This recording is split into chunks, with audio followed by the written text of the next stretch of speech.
Man Bagana Asmoon TV.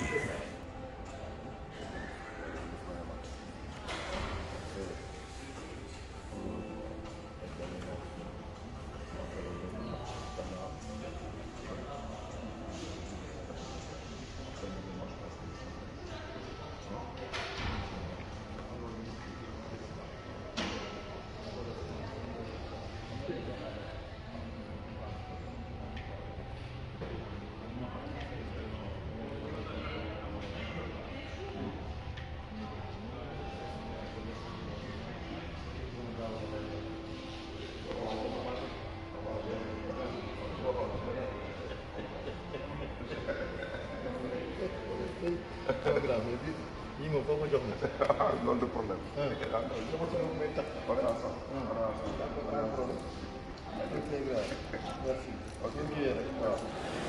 waaw di am mbégte rek ak contentement di ñëwaat ak yéen ci émission on refait le match ñu koy def ak l'international Amadou Ndoye Ndiaye di Zamado muy nit ku baax rek di nit koo xam ne wax dëgg yàlla moom dama koy remercier parce que mi ngi jàpp ci combat bi waaw di wax ni rek Zamado moom nit ku baax la parce que ñu ngi liggéey boo xam ne bëgguñu lu dul rek lépp li nga xam ne tey jii nii moo am fii ci Doha ñu leen koy wan damay ànd ak yéen rek dem ak moom ci émission on refait le match. Bonsoir, nous revenons vers vous dans Asmoon TV, revivificateur des valeurs. Il est 19h10 à Doha et nous allons vous parler aujourd'hui des deux matchs des équipes africaines. On refaisait le match, mais aujourd'hui on refait les matchs. Cameroun-Serbie en première heure. Le Cameroun qui fait un score de parité, 3 buts partout contre la Serbie.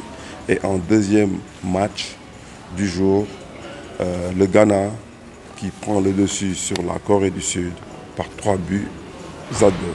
Donc on peut dire que dans l'ensemble, nos deux équipes africaines se sont très bien comportées en ayant un match nul pour le premier match et une victoire pour le deuxième match. Mais on peut dire globalement qu'on reste sur notre faim. Parce que quand on voit dans un premier temps la rencontre du Cameroun qui arrive à ouvrir le score assez rapidement en première mi-temps, ils se font surprendre en fin de première mi-temps en encaissant 2 buts dans les arrêts de jeu. Et je pense que s'ils veulent en tout cas exister dans cette Coupe du Monde, c'est des erreurs qu'il ne faut pas commettre. Heureusement pour eux, quand ils sont revenus en deuxième période, Vincent Aboubakar, un bon capitaine, les a sortis vraiment de l'ornière pour réduire le score et en deuxième phase, offrir sur un plateau le but égalisateur à Choupo-Moting. Malheureusement, malgré tous ces efforts, le match se termine sur un score de parité de 3 buts partout. Et à la fin, on se rend compte que le Cameroun marque un point. Maintenant, nous pouvons faire le point à la fin du match qui est en train de se dérouler dans cette même poule entre le Brésil et la Suisse. Rappelons que le Cameroun a eu la malchance de perdre son premier match contre le Cameroun avec un but de Mbolo qui a suscité beaucoup de commentaires sur les réseaux sociaux, que ce soit en Suisse ou au Cameroun. Mais on passe sur cela. Le Cameroun verra ce soir s'il a encore des chances pour pouvoir se qualifier pour le deuxième tour. Le deuxième match, où il y a eu beaucoup de rebondissements entre le Ghana et la Corée du Sud. Le Ghana qui est parti aux oranges avec un score de 2 buts à 0.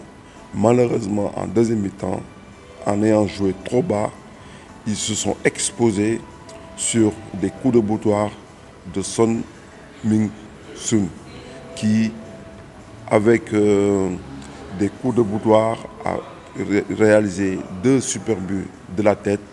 Mais on peut aussi noter que le coup de Ghana a été très naïve car l'irréparable pouvait se produire parce que les Coréens du Sud, en revenant à 2 buts partout, avaient à plusieurs reprises la possibilité de gagner ce match en scorant pour une 3e fois. Mais les dieux du football aujourd'hui avaient choisi le camp ghanéen et Kudus, qui nous sort du bois, nous marque le 3e but pour le Ghana. Malgré cela, je dirais même néanmoins, l'équipe du Ghana a souffert.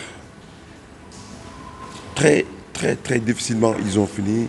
Et même nous qui étions en train de voir ce match-là, on a souffert avec eux, avec 10 minutes d'arrêt de jeu, par manque de chance ou en tout cas par manque de réalisme, où on peut l'expliquer comme on veut. Ils ont réussi à garder le score sous en tout cas la colère de Paulo Bento, qui n'a pas compris pourquoi l'arbitre n'a pas laissé jouer la dernière action de jeu sur le corner. Malheureusement, quand il sifflait, on était à plus de 10 minutes, 20 secondes, et je pense que l'arbitre a pris la meilleure décision. Et aujourd'hui, on peut se satisfaire parce que le Ghana reste en vie pour pouvoir jouer son dernier match contre l'Uruguay en attendant le résultat de ce soir entre le Brésil et la Suisse. C'est ça? Donc, nous attendons ce résultat avec impatience pour pouvoir se fixer pour la qualification pour le deuxième tour. Vous êtes sur Asmoon TV depuis Doha, au Qatar. Asmoon TV, revivificateur des valeurs.